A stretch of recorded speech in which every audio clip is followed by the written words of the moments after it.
Everybody has a birth date, but we also have a second date that's coming up too. Nobody knows when the second day is coming. You've got two options. You can either say, damn, I spent my life not chasing my dreams, not fulfilling my heart's desires, being scared. Like, look at me, y'all. I'm up here like scared doing it. You know what I mean? And when that day comes, you could say, damn, now I'm sitting here regretful. Or before this day gets here, you could say, I did everything I wanted to do. I lived the human experience to the fullest. I chased my dreams. I accomplished my goals. Even if I didn't accomplish all of them, I tried. Exit.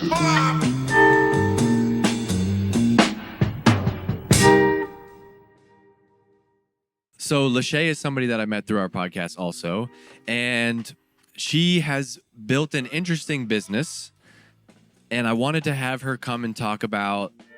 Actually, let me pull the odds. How many people are solo, like work solo, not at a company, you work for your own, you start your own business solo? Okay, cool.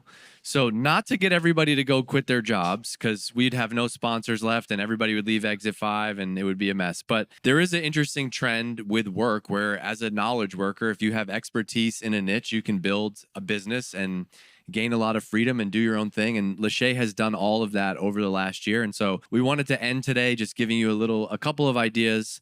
And she's going to cover how to build a solo marketing business. So give it up for one of my favorite people in the Exit 5 community, Lashay Lewis.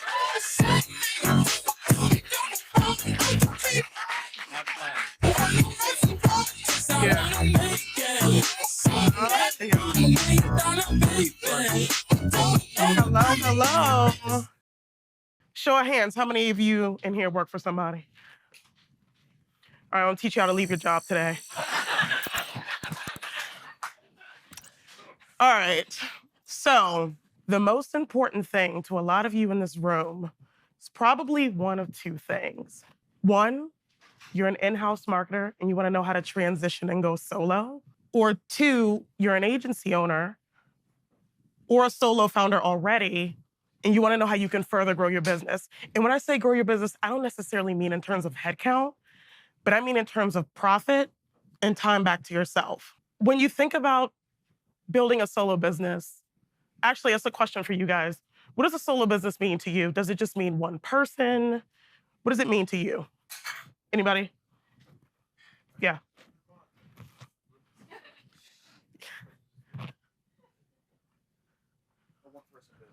A one-person business.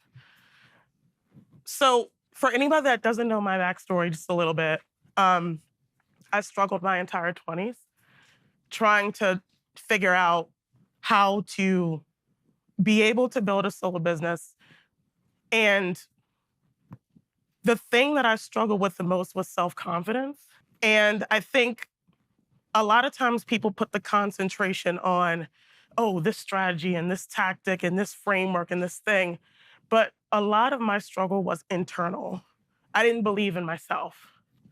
So I preface that really just by saying, when you, damn y'all, I'm using my train of thought. I'm nervous.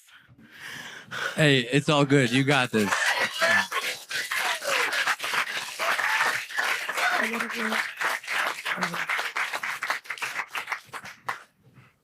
On one hand, you think about the massive upside of what it takes to build a solo business. I get to spend more time with my kids. I get to do the things that fuel me.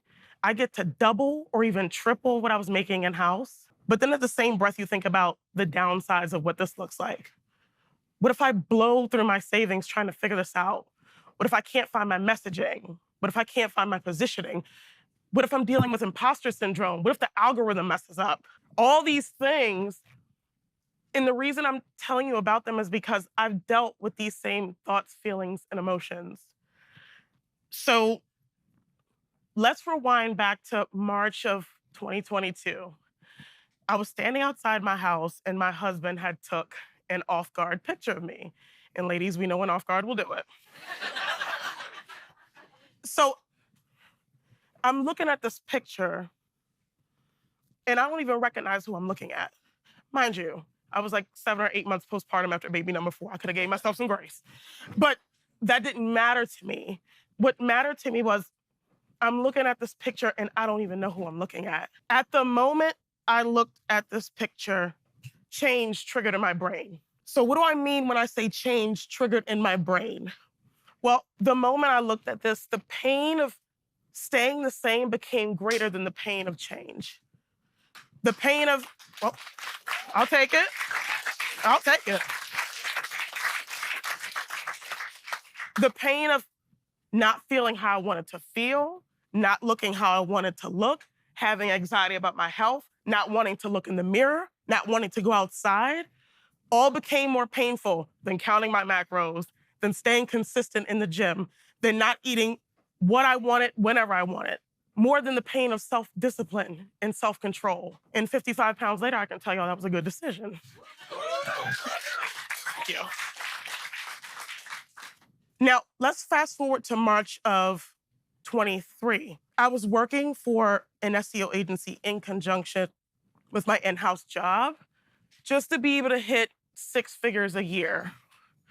And I believe it was a Wednesday. The SEO manager had sent me this long spreadsheet of just things that I did that they did not like since I had gotten hired. One of the things on this list that specifically is still burned into my brain is training on company time. My plan was to resign that Monday. They let me go that Friday. 2 weeks after I got let go, I booked my spot on Exit 5. The reason I booked that spot on Exit 5 was because when I read this feedback, it pissed me off so bad because it was a harsh reality check that I did not own my time. And when I read the feedback, change triggered in my brain. The pain of staying the same became greater than the pain of change. The pain of not owning my time, the pain of not spending enough time with my kids, the pain of financial instability, the pain of morning meetings. I hate meetings, y'all. Like, so much. All became greater than the pain of, I don't want to see myself on camera. Then the pain of, oh, I'm scared to pitch this podcast host.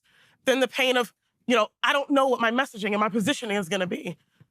Then the pain of not even wanting to hear my own voice. I'm raspy right now, y'all. My first plane ride was here, and I got sick on the plane ride, so ignore this rasp. But all of those things were less painful than staying the same. The training that I was doing on company time, it was a podcast guest training. And it was to teach me how to gain the confidence to get on camera and speak to my skills and expertise in a way that would make clients want to work with me. So all of that to say, it needs to be the same for you. The pain of, am I gonna find my messaging? The pain of, am I gonna find my positioning? The pain of, I'm scared of the algorithm. The pain of, I don't know what I'm gonna do. That has to be less than the pain of you staying the same. Whatever challenges you're dealing with, your wantingness and willingness to change has to be greater than that. So with that, I want to talk about one of the things I was able to do to be able to not just go to market in a way that was different, but to literally carve my own lane and become a leader in my category. And that thing is niching down. So what does niching down mean? What does that even mean? Niching down is the process of focusing on one ICP with one problem using one solution. Niching down is the difference between being seen as the steakhouse versus the buffet of your category. When you go to the steakhouse, you expect to pay a little bit more money, right? Like, you expect for the steak to be A1, no pun intended, but y'all know what I mean.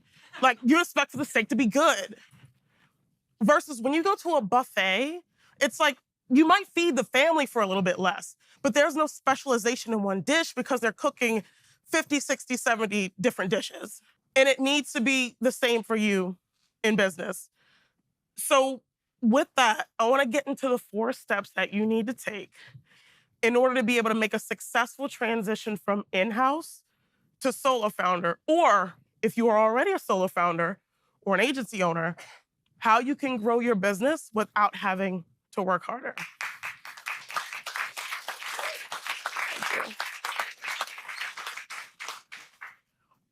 So, step 1 is going to be narrow your job description. You should not be going to market with your entire job description. Going to market with your entire job description is like being an employee without the benefits. What you will do as a solo founder will be predicated on what you're good at, what you can get paid for, and what you enjoy. Your solo role is going to sit somewhere right in the middle of that. Imagine you're having problems at your house, right?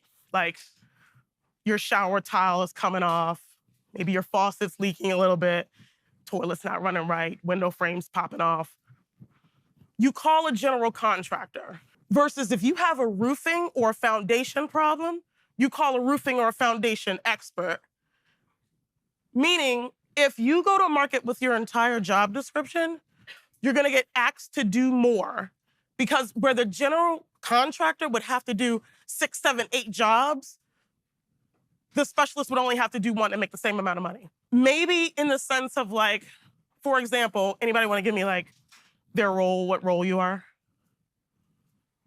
I'm a HubSpot consultant. Right. So instead of, you need to choose something specific within that. So when you say HubSpot consultant, what do you mean specifically? I focus in revenue operations. So what that would look like for you is finding something specific within revenue operations and focusing there. So again, Like, was Tim Davidson in here? He's gone. He's chopping fruit somewhere. Like he had a great example of this when he came out and did this. He said he was just doing, like, at first it was like ABM, and he's like, nope, I specifically do LinkedIn ABM ads for B2B. Like, it was the most specific thing. That's all I do is LinkedIn ads for ABM for B2B marketers. That's yes, your solo role is going to sit in the middle of all these. That's first thing, is narrow your job description. Second thing that you want to do is develop a strong point of view. I didn't realize it at the time, but when I had got on Dave's show, I had some pretty strong points of view, right? Like, for example, I believe that 95% of these tools are, these SEO tools are like inflated, and you don't need a lot of them. I believe that if you want to draw inbound leads, you need to focus on search intent versus search volume. I also believe that you should not task a freelance writer with writing your content because your most important information is found internally and not through a Google search. When I got on Dave's pod and I started talking about all these things, what happened was it was almost like I was stepping to the forefront, and everybody that was in-house that had been begging executive leadership to do this stuff, it's almost like, oh, she was on Exit 5. She said it, she did it, it must work. She must be legit. Like, I became a point of reference, meaning I became my champion's champion. And when that happens, not to say that executive leadership is going to approve the decision right away, but when it comes time for them to make the decision on wanting a bottom of funnel strategy, they know to call the queen after that.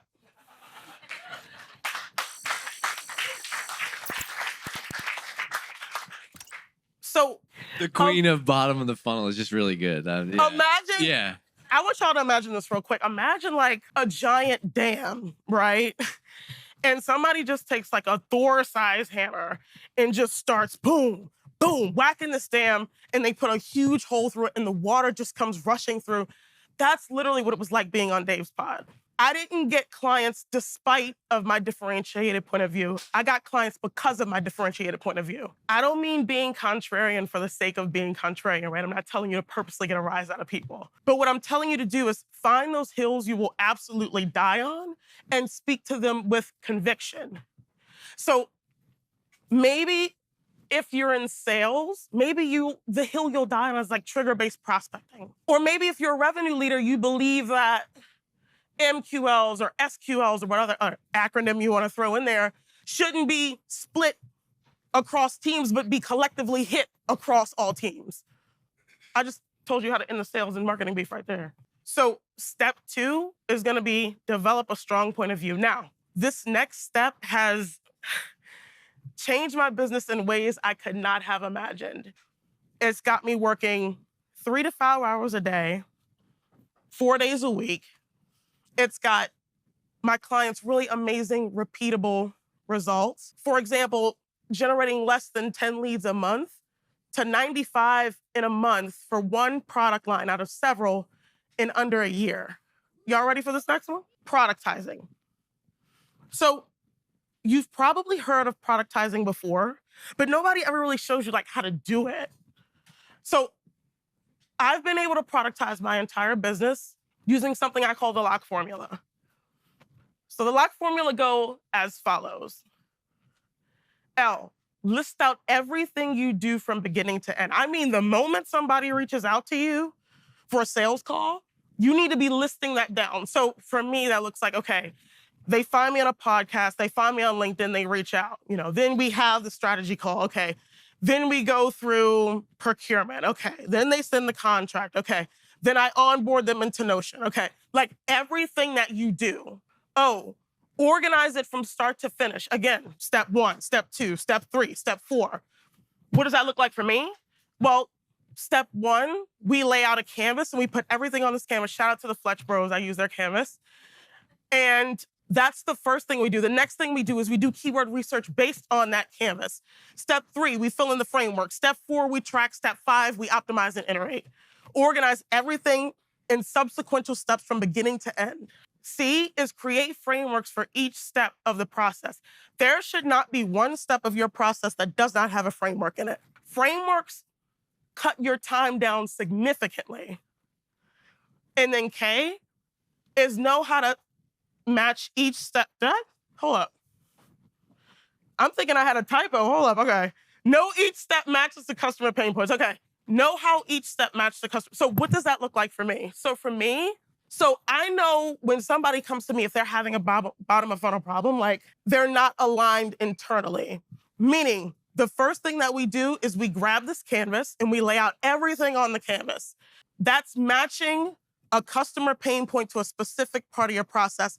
Not only does it help give the customer clarity, but it also sets you up for finding your product market fit. And in the event that you want to start a software, a lot of people don't want to do that, but it's how you use your service market fit to find your product market fit by doing that. Let me give you an example. So imagine, this is gonna sound crazy, but I want y'all to think about Subway sandwiches real quick. When you go into Subway, like you got your worker, you got glass, you got your ingredients, you got your lettuce, your tomatoes, your sweet onion chicken teriyaki, your honey ham, you got your vinaigrette, you got all these ingredients. If I went into Subway and was like, let me get some chicken, some steak, some rice, pinto beans, oh, and give me some chips with a side of queso sauce on the side. They're gonna look at me like, ma'am, what are you smoking? And is it white? Like, it's because you don't go into Subway asking for Chipotle recipes. So what does that mean? Nobody comes to me asking for top of funnel because they know that's not what I do. So I get kickback on this a lot, right? They're like, okay, so you've carved out this niche, this thing you do, and not only are you doing this little tiny specific thing, but you've already created frameworks around this tiny specific thing. Aren't the customers gonna get like the same content over and over? Like, isn't this gonna be like repetitive? And the answer is no. Let me tell you why. Your frameworks will serve as your ingredients, and your customer research is the recipe. Let's say me and Jess went to Subway. Right. 2 totally different people, 2 totally different tastes. Let's say she walks out with like a smoked honey ham. I walk out with a chicken teriyaki, right? I know y'all I know she a foodie. She done talked about food like It's very 3 different times very this whole specific, talk. yeah. Very specific, yeah. But we walked into Subway wanting 2 different things, right? And we came out with those 2 things we wanted. But here's the thing. Her and I got 2 different sandwiches, but they were derived from the same ingredients. Just because you're plugging somebody into your frameworks doesn't mean they're gonna get the same thing over and over and over. Why? Because your customer research is dynamic. That's the recipe. Jess and I could go into Subway and get 2 different recipes, but they're derived from the same ingredients. That's how I want you to look at your business. This cuts the process down significantly. And again, your customers as customers aren't gonna have the same pain points and the same features and the same benefits and the same capabilities. Those are going to be dynamic where your frameworks will be static. Again, when you go into Subway, very seldomly are they changing the ingredients, but the recipe varies per person. That's how I want you to think about productizing. The last step of this process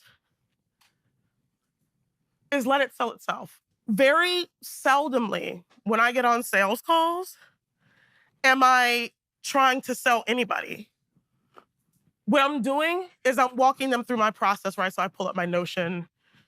Anybody familiar with my dashboard or whatever? I pull up the Notion, I walk them through it. Okay, step 1, we get aligned. Step 2, we fill in the framework. Step 3, keyword research. Step 4.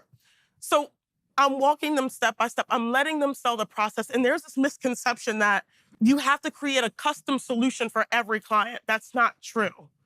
So what I find is that processes sell better because predictability eases uncertainty. You're good. If a client comes to you and they've seen that you've worked with clients similar to them, automatically their brain is going to start to connect the dots and be like, okay, so if it worked for them, it'll work for me too. And when you let the process sell itself, it just takes so much off of you. Not only will it become easier to sell, because I tell you, I'm not a good salesperson. Look how terrible I am on stage. I'm not a good salesperson, right? But my process sells itself. I'm good at walking them through the process. And it needs to be the same for you. Let the process sell itself. So when somebody gets on a sales call, step 1, we do this. Step 2, we do this. Step 3, we do this. Step 4, we do that. Now you know the 4 steps, right? You know to narrow your job description. You know to craft a differentiated point of view. You know to create frameworks and productize. You know to let the process sell itself. All of this sounds great in theory, right? Like most things do. But does it actually work in real life? So I have a case study that I would like to share, and her name is Taz. So yeah. So when Taz reached out to me August of last year, she had messaged me. She was like, oh, I'm going to be on Exit 5 and stuff like that. And we got all giddy. At the time, I had the free version of Zoom. I think that thing ran out 3 times before we got off the call. But now that I think about it, we ran her through this exact process. She ran herself through this exact process. So let's go back through, and I'll contextualize it for you. Step 1, narrow your job description. She was coming out of in-house as a head of digital, meaning she oversaw a lot of different things, right? So when we first started talking about this, it was this chart or whatever, had these 4 quadrants on it. And each quadrant represented something she oversaw. It was everything from SEO to website development, to paid ads, to landing pages, all these different things. And I asked her, I said, so what is it that you like to do? What is it you feel like you're good at? And she's like, I'm pretty good at landing pages. I said, okay. Second thing we did, she crafted a strong point of view. Anybody that follows Taz on LinkedIn knows some of her points of view and the spice that comes with it.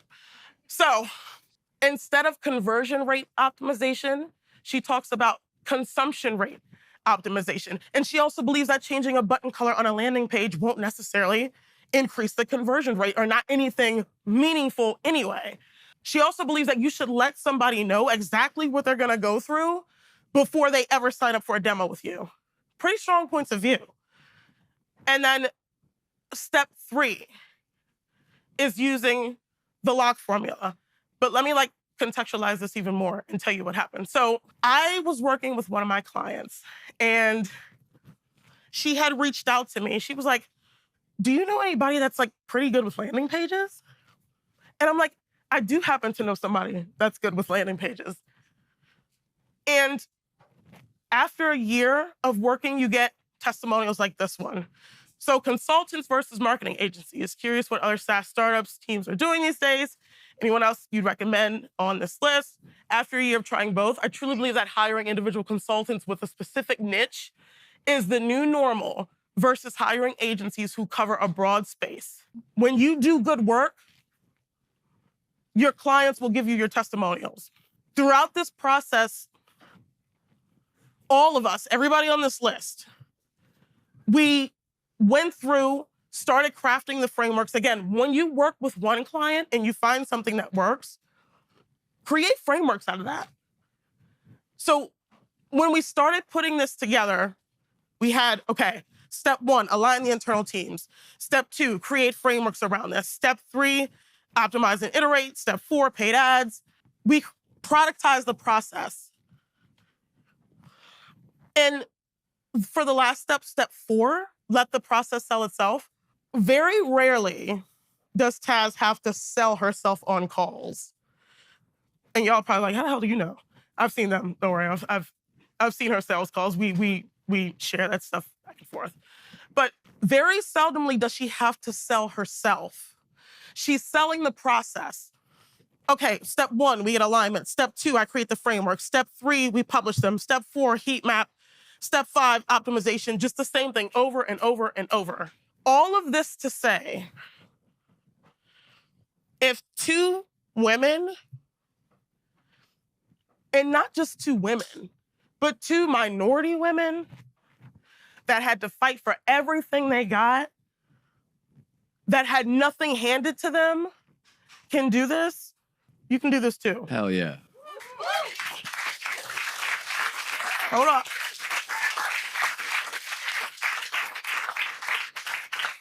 One more thing, y'all. I want to put something into perspective for you real quick.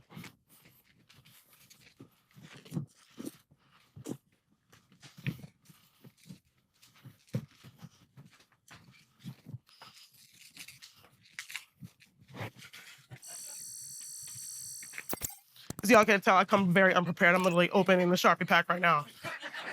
I thought it was part of the whole act. I'm like, she hasn't even opened the markers yet. This is just like... No, I need like...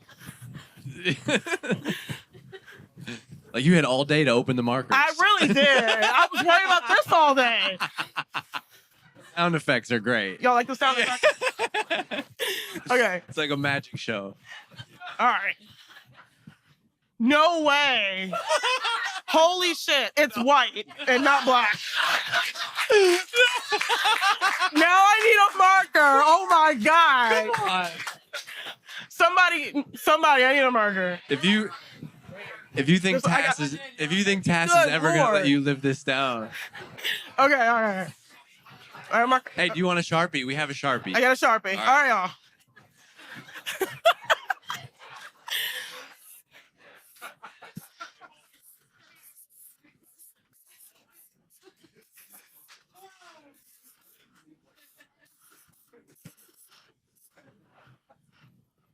Who wants to give me a birthday? June 9th, What year, y'all? Don't be shy. 1987. 1987. November 10th?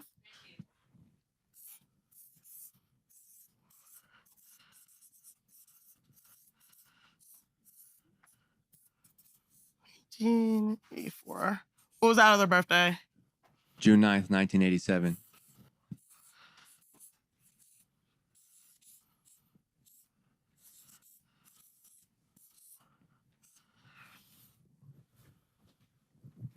Everybody has a birth date. But we also have a second date that's coming up too. Nobody knows when the second day is coming. You've got 2 options. You can either say, damn, I spent my life not chasing my dreams, not fulfilling my heart's desires, being scared. Like, look at me, y'all. I'm up here like scared doing it. You know what I mean? Like, and when that day comes, you could say, damn, now I'm sitting here regretful. Or before this day gets here, you could say, I did everything I wanted to do. I lived the human experience to the fullest. I chased my dreams. I accomplished my goals. Even if I didn't accomplish all of them, I tried.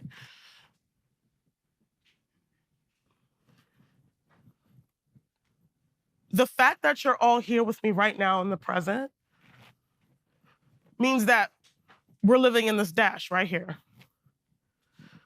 every day you don't take that chance and do what it is you want to do is a day this dash gets shorter and shorter. It's already short, y'all. Right now is your chance to leave an impact on somebody. It's your chance to change somebody's life, how Dave changed mine. Live your dash, y'all.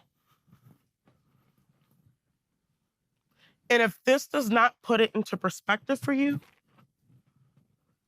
honestly, don't know what will. Thank you. Yeah.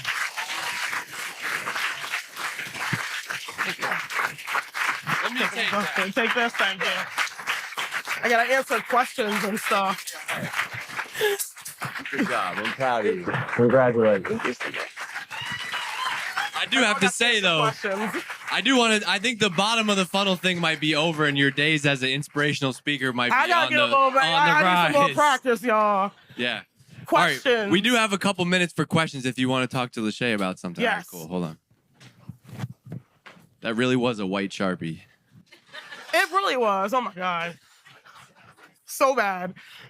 Okay, first of all, you said you were a bad salesperson. I think Yes. you're an amazing salesperson.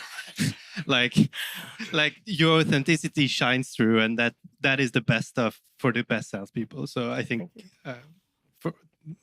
absolutely. I have the very practical question. Yes. I saw you were you had a brand name, founder, authority. I don't remember what Authority plug, yes. Yeah. So I also have a solo, I guess, preneur brand thing, and people buy from me. Like they buy Benjamin. They don't buy my brand, but I still have a brand, and I utilize it kind of in contracts, and it's sort of professionalize me a little bit. I'm curious to how you do that, like how you approach your brand versus your name.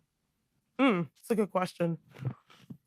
So honestly, I'm gonna be totally real with you. When I started Authority Plug, my goal was to have it be a sellable asset. So in a way, I wanted to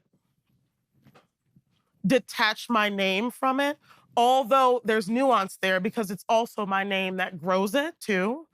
But really the core thing behind that was just understanding how to separate the two, right? So again, all my branding is around Authority Plug, but again, I grow this using my personal brand. But the cool thing about that is if I ever did want to sell Authority Plug, I could still go and start something new. Because now in a way, I am the brand, right? So I'm kind of following Dave's path a little bit as it relates to not being so much of the brand, but trying to step aside and let Authority Plug be the brand. Because honestly, the goal is to build money-making assets and then sell that off. But one thing I will say is don't worry about selling so quickly, because sometimes that can overshadow the right now. Worry about building a strong customer base. I don't know who it was, but somebody came up to me and was like, Lashay, Authority Plug, right? And it really put it into perspective for me that I am building a brand. Even though I don't feel like it. I don't give myself a lot of credit for stuff, but I am building a brand. So again, be mindful of the separation between the two. Again, if you're doing the founder-led thing, just make sure to delineate between, okay, this is me and this is my brand. But the nuance, again, there is you are gonna have to use your personal brand to build your business brand. First off, you killed it. So well done. Besides the Sharpie part, good Lord. Yeah. Yeah, okay, I'll take it. My question is when you're niching out, do you kind of just lean on what you think you're really good at, or do you validate that externally with how do you figure out what of multiple things you kind of own is your niche? That's a very good question. So, funny thing too is I leaned into what I was good at, but again, here's the nuance with that. Nobody gave a shit about it when I was in-house. They're like, oh, we want to focus on search volume, and we want to focus on top of funnel. We want to focus on demand generation. And I'm like, y'all, it's this thing over here called bottom of funnel that actually generates good leads. Why are we not doing it? So I took the thing that when I was in-house, nobody gave a shit about and built an entire brand around it. So don't think just because you're in-house and nobody cares about this thing that you do, if it works, somebody will pay you for it. Over here, Lashay. The example you use sounds like an amazing person. Anyway, I just want to actually co-answer that question because I love to speak on her behalf. Per usual. The landing page thing, she gave me credit for that idea, but because I was doing all of it as head of website and digital, and I showed her 2 slides with like 6 blocks and all the things that I was in charge of. And I was like, I'm good at everything. But it actually sometimes takes someone outside of that to tell you what you could be doing. And so when I first went out on my own, I had a lot of like networking calls and conversations. And someone said, you know what? I have talked to 150 startups because they were further along in the journey. And they're always asking about landing pages. And that's just not my expertise. But maybe that's something that you could do because you have all this website and digital background. So it's not like I was like, I woke up one day and I'm like, landing pages are the passion of my life or whatever. Right. I was like, oh, I can be really good at that. And so then they said, what is your differentiated POV on landing pages? And I was like, well, I don't think they necessarily, like CRO works for B2B. And like that just went on to be a thing. And like on my first podcast with Dave, I was like, we're talking about everything website and digital. And then the second one was like only landing pages. And that was just way more valuable. But I think the biggest thing is like people think niching down means you're going to like, oh, they're not, then people aren't going to come to me for all the other stuff. It works as kind of an introduction. You're helping someone check a problem off their list. And then that dopamine hit of that delivery and then going, dang, what else can she do? And that's literally it. I mean, landing pages are my niche. Everyone's like, you're the landing page girl, right? Right? It's only like 30% of my business. So everything else is like website, digital advice. And you can go that way or you can stay completely focused, but it's that. So no questions. Great talk. Thank you for rounding it out for me. This is Graham, by the way, who is also on that list. Paid ads expert. Add him on LinkedIn. Excuse me, ma'am. This is my event. Yeah. All right, give it up for Lashay one more time. Thank you, guys. Thank you. Good job. You got that clicker? I left it over here. Okay. I got it. All right. Will you go click that then? All right, we're done. We're done for today. That's it. How about a round of applause? We did it. Heck yeah. All right, real easy. My guy, the COO over there, that's why we pay him the big bucks. He made the executive decision to move the band outside. That's good. Good job, Dan. So we're gonna have happy hour. So right now we're gonna do happy hour. Drinks and everything is gonna be inside, but we're gonna be able to hang out outside, band, patio. My 2 little animals are gonna be here running around, so watch out. And we can be here until 6:30. We can be here till 6:30 hanging out. People that are staying at Hotel Vermont or the hotel's right near there's going to be some shuttles coming starting at 6 if you want to get back there. I would also say it's like a 30-minute walk and it's pretty nice out if you want to get some steps in after sitting in here all day. Not the worst idea. Shout out to Calendly for throwing down the big bucks for this happy hour. Do me a favor, at least go to their website and accept the cookies. That was a joke from this morning that I forgot to use, so I got to use it now. And then we're back here tomorrow. Just if you need some places to go, come find me. I recently moved here 4 years ago, and I have a list. But you could walk to Zero Gravity Brewing, which is right down the end of this street. You could go to Pizza 44, is a good little pizza place, or just enjoy going downtown. It was weird. I was picking up pizzas for the team last night, founder mode, and I was bumped into like 6 people that I know from work and LinkedIn. It was just surreal to have you all here in Burlington. This has been a blast. We got a half day tomorrow. We're gonna send you out of here nice. I'm just this is a 12 out of 10 for me. I don't even care what you say. I'm having a blast. Don't even fill out the feedback form. We know we're gonna do it again. Thank you for an awesome day. Let's go have fun.